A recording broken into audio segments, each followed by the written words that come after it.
Good morning everyone, have a nice day. Vivekanand school की online class में आप सभी का बहुत बहुत हार्दिक स्वागत है।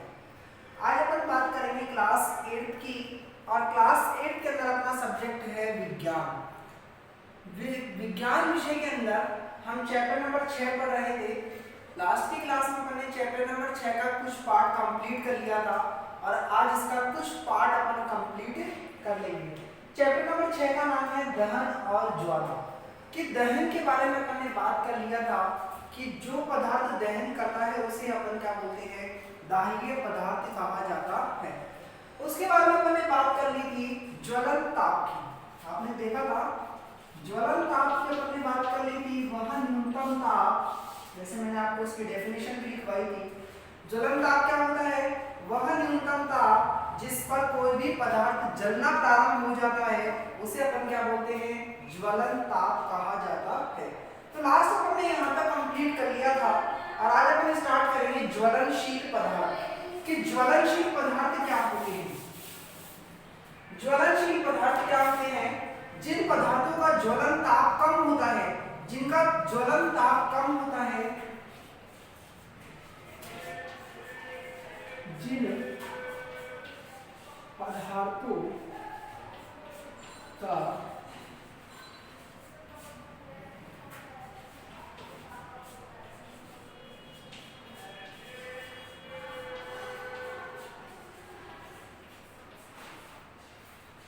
जिन पदार्थों का ज्वलन ताप क्या होता है, कम होता है, जो ज्वाला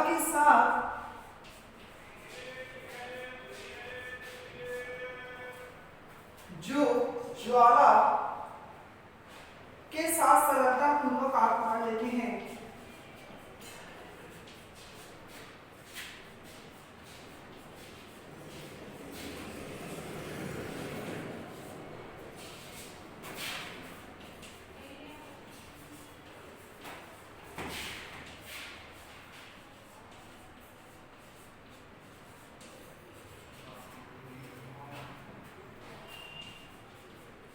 उसे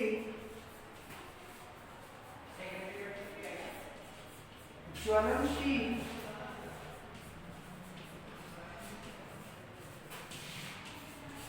पदार्थ कहते हैं।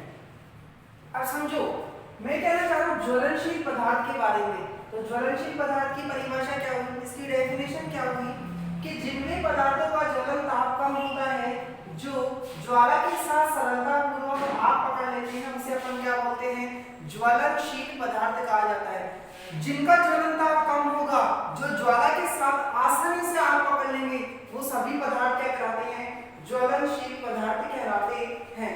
जैसे फॉर एग्जांपल यदि मैं बात करूं पेट्रोल की, पेट्रोल आपने देखा होगा कि हल्की सी यदि अपन माचिस की तिल्ली लगा दे पेट्रोल के अंदर, तो आप देख सकते हो कि पेट्रोल के अंदर आग लग जाती है। यदि हम बात करें अल्कोहल की, अल्कोहल के अंदर यदि हम थोड़ी सी माचिस जला करके इसकी आग दे दें तो अल्कोहल के अंदर भी क्या हो सकता है, आग लग सकती है।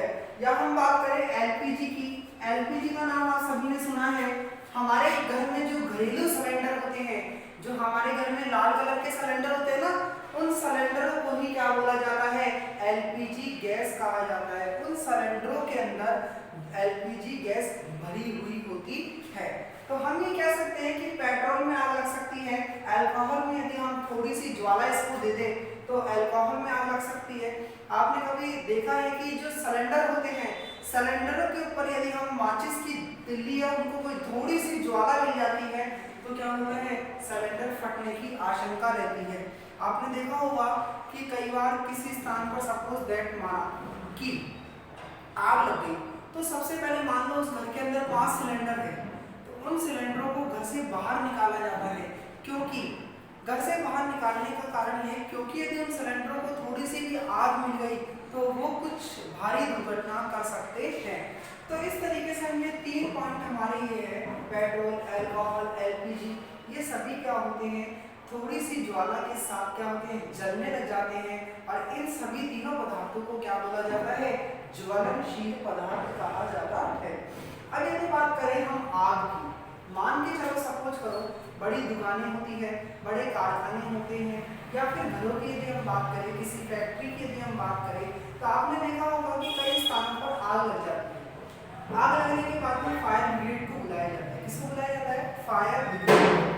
आपने ये भी देखा होगा कि फायर ब्रिगेड को जब बुलाया जाता है तो फायर ब्रिगेड क्या करती है? आगे उसके बाद में उस आग के ऊपर पानी डाल देती है, ठीक है, जिससे क्या होता है कि आग पर काबू पाया जाता है। उसके ज्वलन ताप को क्या किया जाता है? कम किया जाता है, और ज्वलन ताप को कम करने से ही क्या होगा? आग पर काबू पाया जाता है। तो क्या करता है? ज्वलनशील जो पदार्थ है,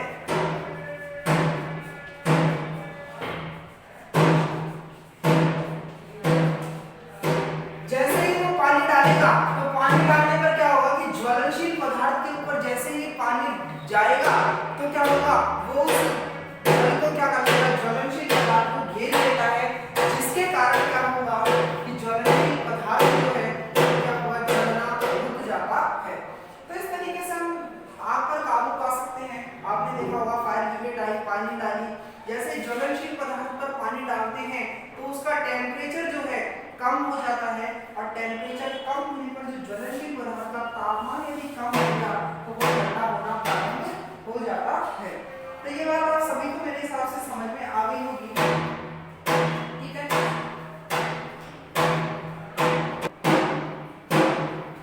अब आगे देखिए, अब अपन बात करते हैं दहन की।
जो कमरे के ताप पर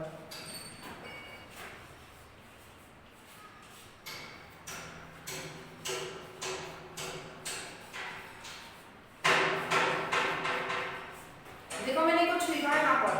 दहन की मैंने परिभाषा लिखी, यदि ऊष्मा और प्रकाश तेजी से उत्पन्न हो रहा है, ऊष्मा और प्रकाश क्या हो रहा है? तेजी से उत्पन्न हो रहा है, तो कौन सा दहन कहलाएगा?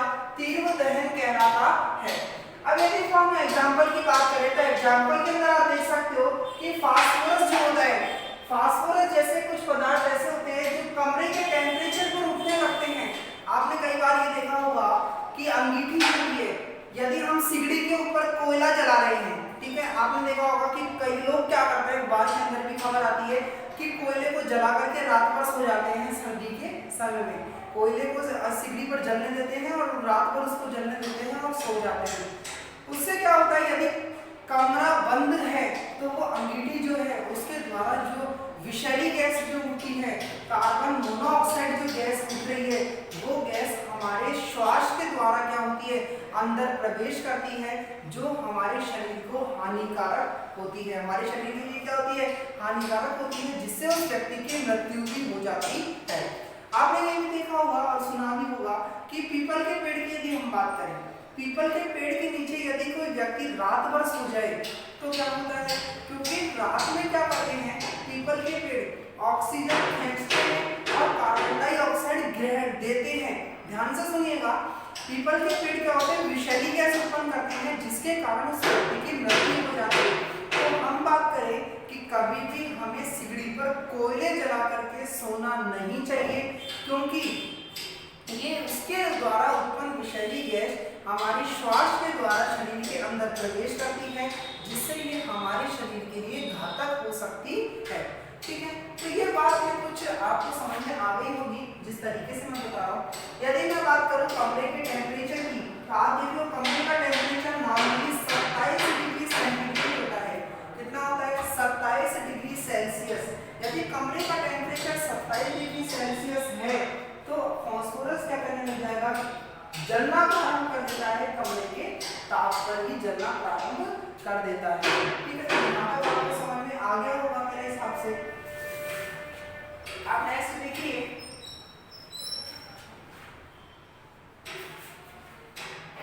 यहाँ तक आपको कर लेना है। ठीक है, यहाँ तक आपको समझ में आ गया होगा। आपने कई बार देखा होगा कि जो बड़ी बड़ी कंपनियां होती है, बड़ी बड़ी फैक्ट्रियां होती हैं, गाड़ियों के अंदर भी आप देख सकते हो रेड कलर की एक बॉटल होती है।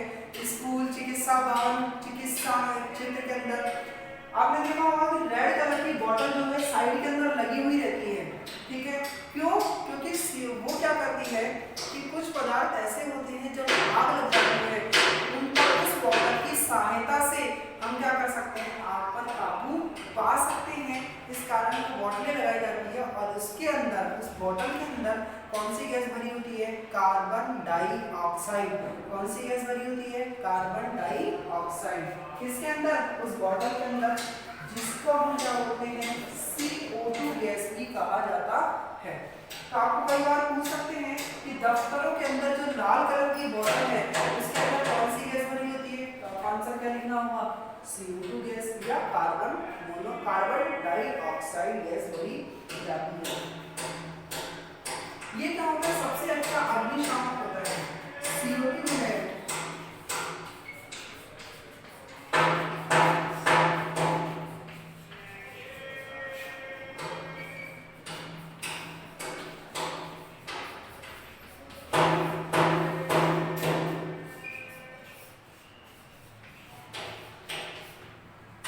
CO2 जो है, CO2 क्या है? सबसे अच्छा अग्निशामक भी होता है।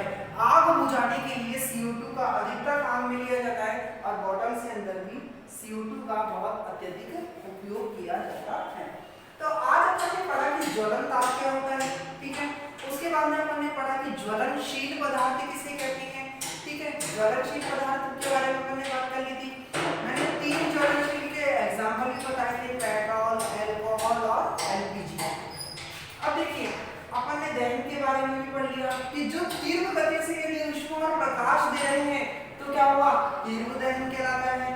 ठीक है, फास्फोरस एक ऐसा पदार्थ है जो कमरे के तापमान पर क्या होता है? जलने लग जाता है। जैसे आपको पता है कमरे का तापमान कितना होता है? 27 डिग्री सेंटीग्रेड। और CO2 क्या होता है? सबसे अच्छा अग्निशामक भी होता है। आग बुझाने के लिए CO2 का अत्यधिक उपयोग किया जाता है। तो आज अपन इतना ही पढ़ेंगे। आज अपने 3 टॉपिक कंप्लीट हो चुके हैं। आज की क्लास यहीं तक, और मैं उम्मीद करता हूँ कि आपको पढ़ाया हुआ बेहतर तरीके से समझ में आ गया होगा। Thank you for everyone. See you again next day. Okay, thank you.